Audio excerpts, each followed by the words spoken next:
Good morning everyone.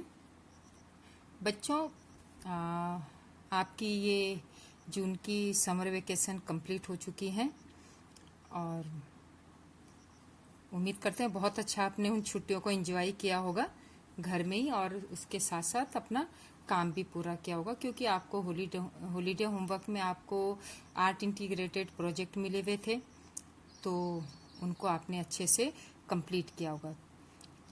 तो चलिए फिर अब इसको हम कोर्स को और आगे बढ़ाते हैं। हमने पिछली जो काव्यखंड में है, पिछले चैप्टर में लास्ट हमारा था सूरदास, ठीक है, सूर के पद था जिसमें हमने कृष्ण के बारे में जाना था। अब सेकंड चैप्टर है इसका तुलसीदास। तुलसीदास जी की जो है आप उनके दोहे, उनकी कविताएं बचपन से पढ़ते आ रहे हैं, तो वे जो है एक बहुत ही विद्वान कवि थे, ठीक है, जिनका जन्म राजापुर गांव में 1532 में हुआ था। तो उनके जो जन्म स्थान है उसमें कई अलग अलग तर्क दिए जाते हैं। कोई कहता है, मतलब इसमें कोई एक सटीक परिमाण नहीं मिलता कि उनका जन्म हुआ कहाँ था, तो वे सब अपना आइडिया लगाते हैं कि इनकी जन्मस्थली जिला एटा में मानी जाती, क्योंकि जो उनकी कर्मस्थली थी, जहाँ पे उन्होंने अपने काम किए, अपना जीवन बिताया, तो उसके कुछ प्रमाण इन जगहों पर मिलते हैं, ठीक है। तो पहले जो इनका प्रारंभिक जीवन था वो बहुत ही दुखमय रहा। इनके जो है बचपन में ही माता पिता से ये बिछड़ गए थे, और फिर इन्होंने की गुरु कृपा से राम भक्ति का मार्ग इनको मिला, और ये तब से ही श्री राम के उपासक बन गए। ये अपना ईश्वर श्री राम को ही मानते हैं। तो इन्होंने रामचरितमानस की रचना की, जो आज विश्व प्रसिद्ध है, ठीक है। उसके अलावा इनके और भी बहुत सारे लोकप्रिय कविताएं हैं, जैसे कवितावली, गीतावली, दोहावली, कृष्णावली, विनय पत्रिका, इनकी ये प्रमुख रचनाएं हैं। इनकी जो रचनाओं में जो भाषा का इन्होंने प्रयोग किया है वो अवधी और व्रज भाषा दोनों में इन्होंने इसका प्रयोग किया हुआ है। तो इस तरह से इन्होंने बहुत ज्यादा कविताओं में ईश्वर भक्ति में अपना जो इन्होंने समर्पण दिया, बड़ी बड़ी इन्होंने जो है ग्रंथों की रचना की, और अंत में इनका जो निधन हुआ 1623 में, 1623 में इनका निधन हो गया था। इसमें इन्होंने अवधि में विनय पत्रिका और कवितावली की रचना व्रज भाषा में की है, ठीक है। जो रामचरितमानस है उसकी रचना इन्होंने अवधि में की है, और विनय पत्रिका जो इनकी प्रसिद्ध रचनाएं हैं, कवितावली हैं, उसकी रचना इन्होंने व्रज भाषा में की है। तो ये चीज आप याद रखेंगे कि रामचरितमानस की रचना अवधि भाषा में हुई है और कवितावली, विनय पत्रिका की रचना व्रज भाषा में हुई है। ये कई बार क्वेश्चन पूछा भी जाता है कि उन्होंने रामचरितमानस की रचना किस भाषा में की है। तो इस तरह से इन्होंने अपने जो है रामचरितमानस में छंद, चौपाई, दोहे, सोरठे, इन सब का प्रयोग किया है। इन सब के प्रयोग से ये बहुत ही आकर्षक और मतलब जिस जिज्ञासु बन जाता है, बहुत ही ज्यादा इसमें जो है उन्होंने कलात्मकता दिखाई है। भाषा की जो कलात्मकता होती है, जिसमें भाषा जो है प्रभावशाली बनती है, वो चीज इनकी इन दोहे, सोरठे, छंद, चौपाई में देखने को मिलते हैं, ठीक है। तो और जो विनय पत्रिका की रचना है गेय पदों में हुई है। गेय पद जो गीत गाए जाने वाले पद होते हैं, उसमें इन्होंने कविता विनय पत्रिका की क्या की है, रचना की है। तो बच्चों, अगर आप सर्च करोगे तुलसीदास जी के दोहे या छंद जो भी हैं, तो वो आपको जब ये नेट में आप इन्हें सर्च करोगे तो मिलेंगे। तो कई कविताएं इनकी होती जो लयात्मक होती है, लय में गाई जाती है। तो आप कोशिश करना कि एक बार इनकी जरा रचनाओं को सर्च करें और उनको देखें कि किस तरह से कितने प्रभावशाली शब्दों का इन्होंने प्रयोग किया है। तो जो ये चैप्टर यहाँ पर जो ये चैप्टर इनका है, राम लक्ष्मण परशुराम संवाद, ये भी बहुत ही सुंदर रचना इनकी है। आपने जब ये रामायण टीवी पे चली थी, तो अगर आपको याद होगा तो ये चैप्टर पढ़ते हुए आपको ध्यान आ जाएगा कि हाँ, हमने तो ये सब टीवी में देखा था। ये उस समय की बात है जब राम और लक्ष्मण विश्वामित्र के पास शिक्षा दीक्षा ग्रहण कर रहे थे, ठीक है।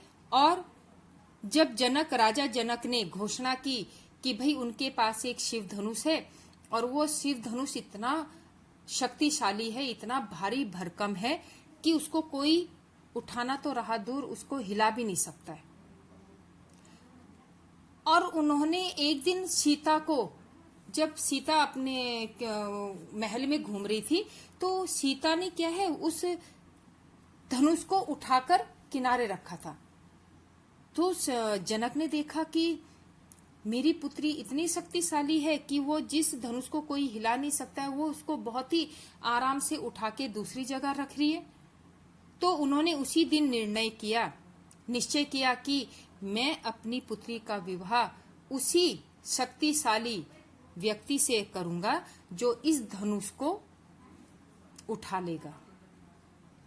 अब उन्होंने पूरे राज्य में घोषणा करवा दी, क्योंकि अब सीता विवाह योग्य हो चुकी थी। उन्होंने घोषणा करवाई कि भाई जो भी इस शव धनुष को उठाएगा, उसी के साथ मैं अपनी पुत्री सीता का विवाह करूंगा। अब ये संदेश आसपास के राज्यों में पहुंच गया।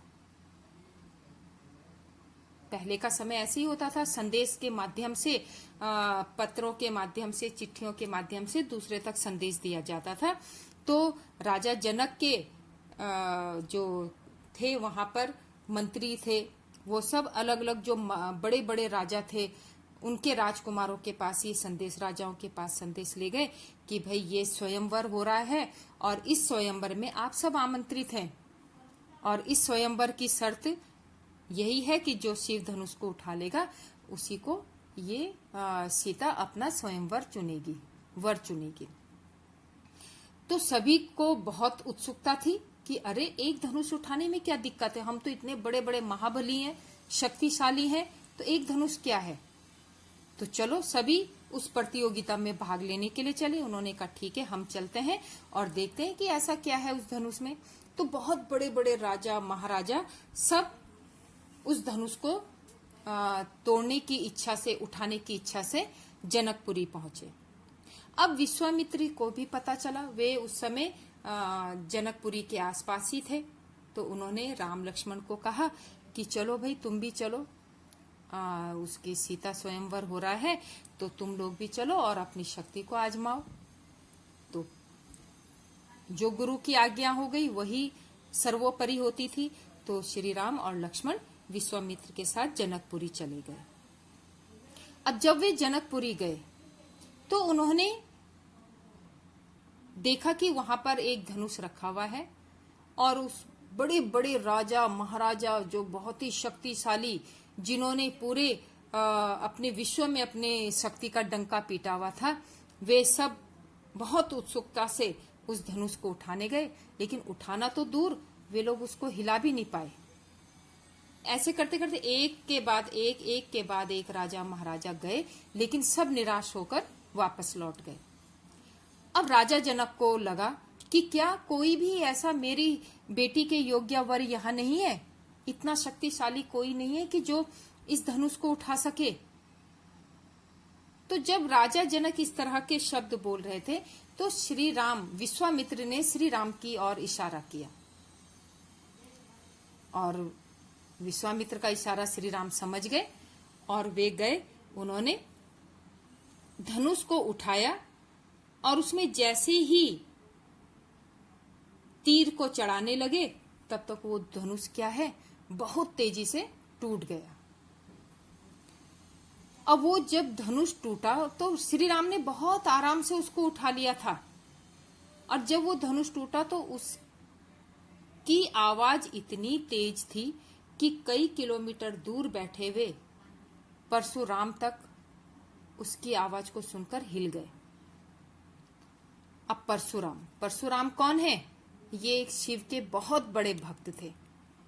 उन्हें पता था कि जनकपुरी में मेरा शिव का धनुष है, मेरे देव का धनुष है, तो वे समझ गए कि ये कुछ अनर्थ हो गया है। और वे क्रोधित भी बहुत जल्दी हो जाते थे, बहुत ही क्रोधी स्वभाव के थे वो। तो जैसे ही उन्होंने सुनी, धनुष की टंकार सुनी, तो वे दौड़े दौड़े जनकपुरी आए और उन्होंने देखा कि उनके गुरु का, उनके ईश्वर का धनुष टूटा पड़ा है। तो वे बहुत जोर से चीखे और बोलने लगे कि जिस किसी ने इस धनुष को तोड़ा है वह मेरा सबसे बड़ा शत्रु होगा, वो अपने इस सभा से बाहर आ जाए। कौन है जिसने इतनी हिम्मत दिखाई इस धनुष को तोड़ने की? तो जब उनका क्रोध, तो सबको पता था कि ये कितने क्रोधी हैं, एकदम से श्राप दे देते थे, तो सब चुपचाप खड़े रहे, किसी के कुछ बोलने की हिम्मत नहीं हुई। तो तब श्री राम ने, अब श्री राम परशुराम से कहते हैं कि नाथ शंभु धनु भंजनिहारा, हे नाथ, हे परशुराम जी, शंभु धनु, जिसने भी ये शिव का धनुष भंजनिहारा, तोड़ा है। नाथ किसको कहा है? वे बहुत आदर से परशुराम से बात करते हैं कि हे प्रभु शंभु, इस शिव का धनुष जिसने भी भंजनिहारा तोड़ा है, होई केव एक दास तुम्हारा, वह कोई तुम्हारा सेवक ही होगा। ठीक है, जिसने भी तुम्हारा ये धनुष, शिव का धनुष तोड़ा है, कि वो तुम्हारा कोई सेवक ही होगा, तुम्हारा कोई दास होगा। आयेसु कहा कहिया किन मोही, इसमें आप इतना ज्यादा क्रोध क्यों कर रहे हैं? आप मुझसे कहिए कि आपको इस धनुष के टूटने से इतना दुख क्यों हुआ है? सुनी रिसाई बोले मुनि को ही, तो वो तो बहुत प्रेम से उनको कह रहे थे कि भाई आप इतना क्रोध मत कीजिए, क्योंकि जिसने भी ये धनुष तोड़ा होगा वो कोई आपका सेवक ही होगा। अब जब उन्होंने ऐसी बात कही, सुनी रिसाई बोले मुनि को ही, अब उनकी बातें सुनकर मुनि ने कहा, सेवकु सो जो करे सेवकाई। हे राम, तुम कह रहे हो कि धनुष तोड़ने वाला मेरा सेवक है, लेकिन सेवक कौन होता है? सेवकु जो सो करे सेवकाई, कि जो सेवा का कार्य करता है वो सेवक होता है। लेकिन अरी करनी करी करिय लड़ाई, लेकिन यहाँ पर जिसने भी ये धनुष तोड़ा है उसने तो लड़ाई का काम किया है। अरी करनी करी करिय लड़ाई, उसने तो यहाँ पर पूरा लड़ाई करने के माहौल से, मूड से उसने ये धनुष को तोड़ा है। सुनहु राम, हे राम सुनो, जे ही शिव धनुष तोड़ा, जिस किसी ने भी इस शिव धनुष को तोड़ा है, सहस बाहु समसो रिपु मोरा, वह सहस बाहु के समान रिपु शत्रु मोरा, मेरा सबसे बड़ा शत्रु होगा। अब सहस बाहु, क्यों परशुराम का सहस बाहु सबसे बड़ा शत्रु है, ये आगे आपको ये कविता में पता लग जाएगा। जब ये आगे जो पद चलेंगे उसमें आपको पता लगेगा। सो बिलगाओ बिहाई समाजा, मैं अभी भी कह रहा हूं, बिलगाओ वह अलग हो जाए, बिहाई समाजा, इस सभा में जितने लोग बैठे हैं, जिसने इस धनुष को तोड़ा है वो यहाँ से अलग अपने आप मेरे सामने आ जाए। नता मारे जे ही सब राजा, वरना सारे राजा मारे जाएंगे। अगर किसी ने कबूल नहीं किया, किसी ने स्वीकार नहीं किया कि हाँ मैंने ये धनुष तोड़ा है, तो एक के चक्कर में सारे राजा मारे जाएंगे।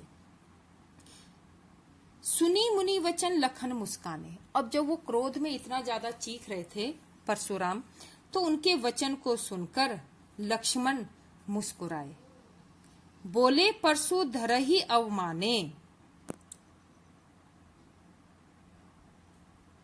ठीक है, तो इसमें इसने,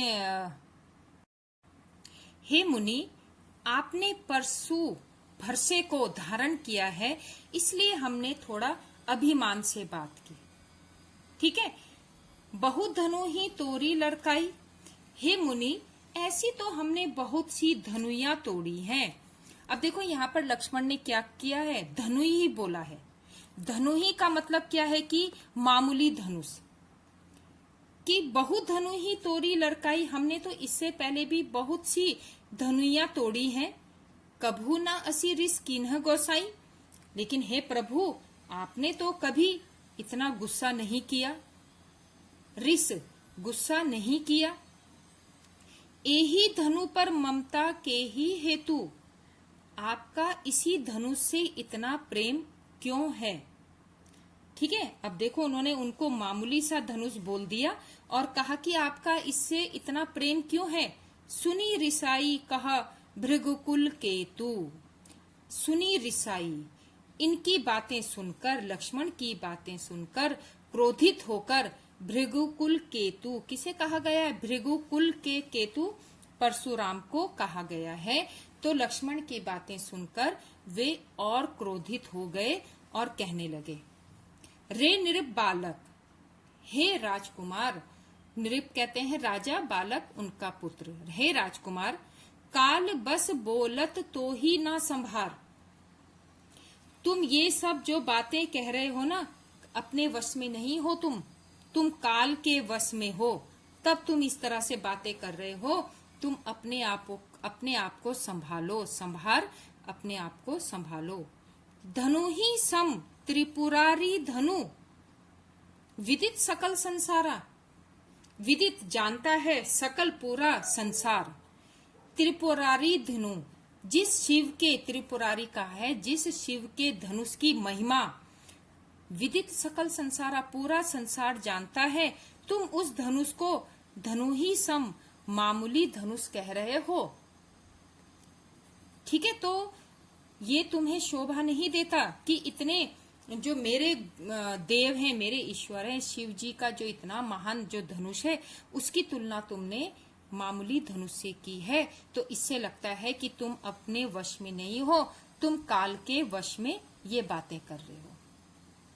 तो इस तरह से उन दोनों में बहुत बहस होती है। तो अब इस बहस का और क्या क्या पहलू निकल के सामने आते हैं, ये आगे देखने को मिलेगा।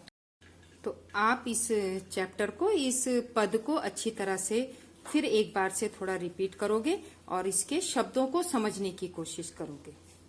Thank you.